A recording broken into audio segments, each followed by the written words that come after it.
Do you know that your attention span is less than a goldfish? It's true.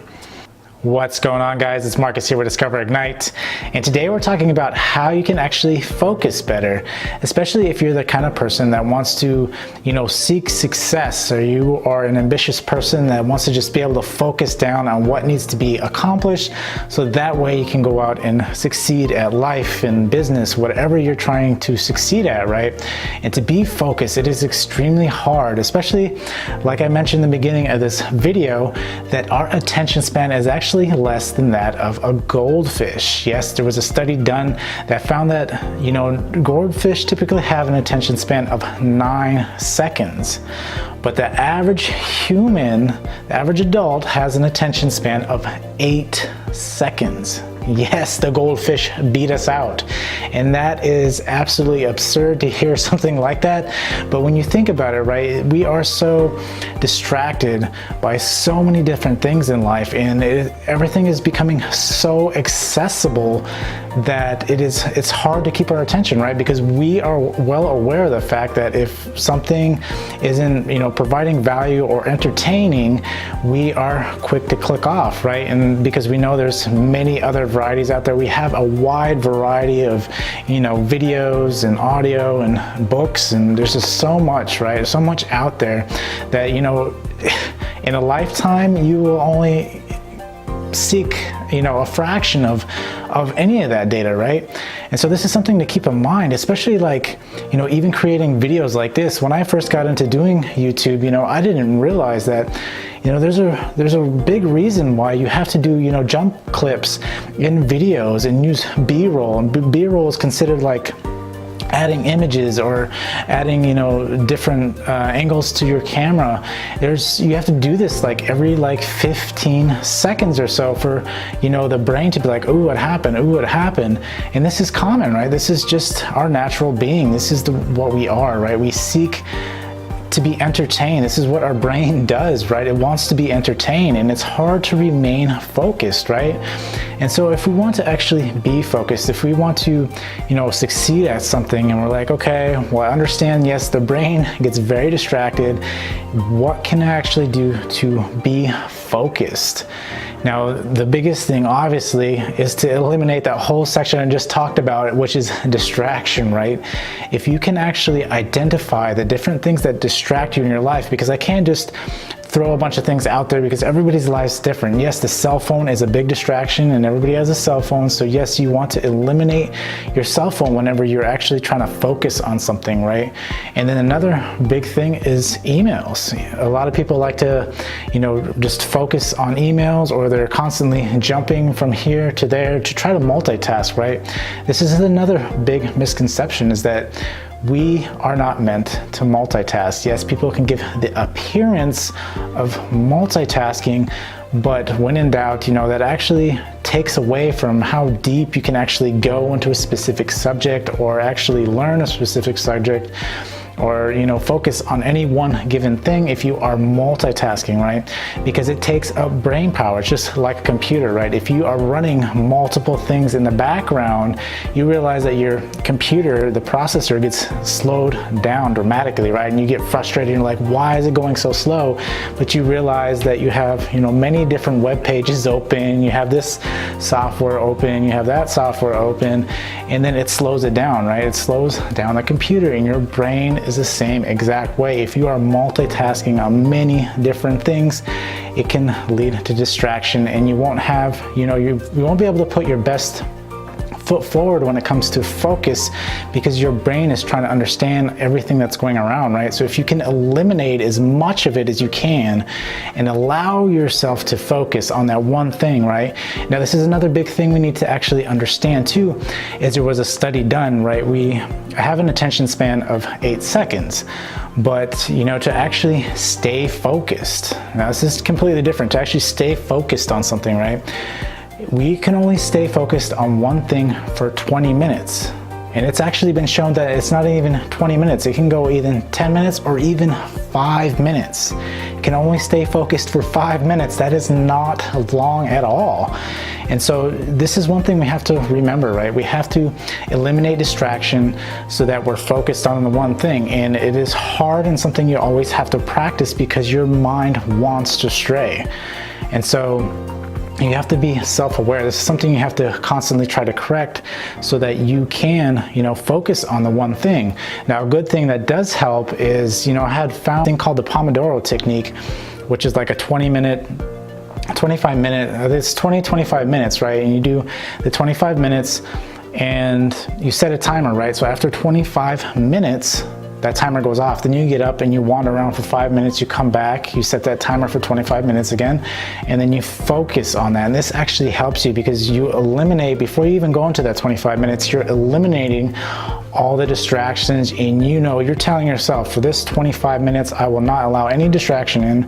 What I'm gonna actually do is focus for that 25 minutes. And then after that 25 minutes, I can get up, I can go do whatever, my mind can wander during those 5 minutes, and then I come back, right? And then you just, do like multiple sets of Pomodoros throughout the day, right? If you're trying to do it for work, if you're trying to do it, for your business, whatever the case is, to try to focus is something that it takes work, right? But this Pomodoro technique, it does help. And so that's the biggest thing, is just trying to eliminate distraction, try to do something like the Pomodoro technique, but you really want to, train your mind. And this is something, I talk about meditation a lot, and people don't like to hear that word because they think it's all hokey and stuff, but meditation is really the process of trying to focus. It's not about emptying your mind and doing all this crazy hoopla stuff, right? It's more about developing your mind, just like a muscle, right? If you want to build muscle, you got to go in there and you got to do the reps, right? You got to do the reps, so many times over a long duration before you actually are able to build muscle. And the same goes for, this, to be able to strengthen that focus, right? You have to actually sit there, and that's what meditation helps you with, right? Is help you hone in your focus.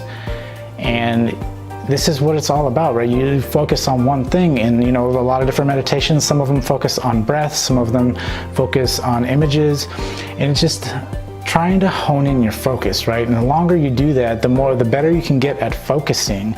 And it helps. Like I said, it's helped me, especially because in my life, I had a lot of major distractions in my life, right?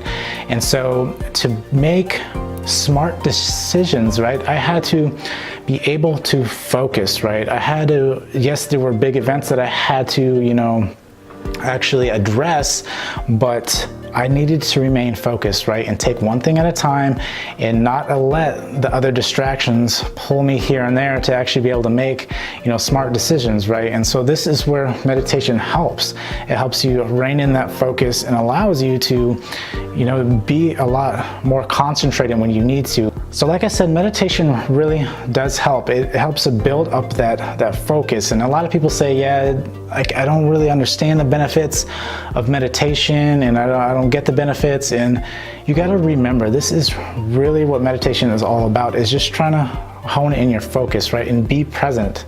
Everybody says be present, and some people don't understand, okay, I don't get being present. And it's really just trying to focus on what is going on in front of you, right? To take in the sights, to take in the sounds of what's currently going on, to not let your mind drift to the past, which a lot of us like to tend to do, or to, dream of the future, which is okay to do, but you want to really limit that, right? You really want to hone in on little things. And this is also something that I learned, especially after doing that deep dive about Leonardo da Vinci, is the fact that a lot of people don't really see things, right? We look at stuff and we say, yeah, I see it. But when in fact you're looking, you're not really seeing it, right? Now, what do I mean by seeing it? Now, this is where focus can really come in if you are really looking at something, right? So say like I look at the trees or something, right? I don't just look. I really look at the tree, I look at the colors, I look, at many different things, right? Like if it's blowing in the wind, I try to notice everything. I try to notice the shadows, you know, the shapes. I try to notice all these little details, and that's when you really see something, right? This is when you really focus, and this is what can really help you focus, is by seeing the details, right? Don't just glance over something and say, yeah, I see it, because this is what we typically do, right? But if you actually want to be able to focus, look for the details, and then you notice when you start looking for the details, you become more focused, because you really try to like think about all the little details, and oh, there's shade on this side, or there's these many leaves and these many branches, and some of them go this way, some of them go that way, and so there's many different things. But if you can just focus on it, right, and really look, detail, not just look, detail on these things, they can help hone that in, right? Help you become a more focused person. And then this is just important in everyday life, right? Focus is extremely important, because it's not only on, you know, us trying to achieve things. It's, you know, people trying to talk to us. If we're actually trying to have a conversation with someone, what is the biggest thing that you need to know when you're trying to develop a relationship with anybody, right? Whether that's a business relationship or a personal relationship, what you actually want to do is focus on them, right? And this is the biggest thing, is a lot of people like to distract themselves with what they're going to say next, or what they're planning on, you know, doing next, which in fact you want to be a good conversationalist. You have to focus on what that person is saying, right? And this is a big key, right? Because focus is a big part of our life, and you want to build that relationship, then you need to focus. You need to actually be paying attention to what they're saying, as opposed to drifting like our mind likes to do. And it does take time to work on this, right? Again, it's like anything, you got to really concentrate on honing that skill. And to do this, it takes practice, right? You can focus daily on tons of things, whether that's meditation or just actually looking at stuff, right? Looking at the details of little things. And you can even do this with just everyday objects. If you don't want to meditate, just find something, right? Pick something up and then look at the details. Be, you know, focused in on the details, and actually look and think, and this will allow you to hone in that focus, right? So you don't have to do meditation. I mean, meditation is essentially the same thing, but you're just going to, you know, imagine things, or concentrate on the breath, and concentrate how your body moves, and that's really what meditation is. So a lot of these different tools that can really help you, and to gain focus is extremely important. So I hope this video helped you guys. If it did, smash that like button. And until next time, I will see you guys later.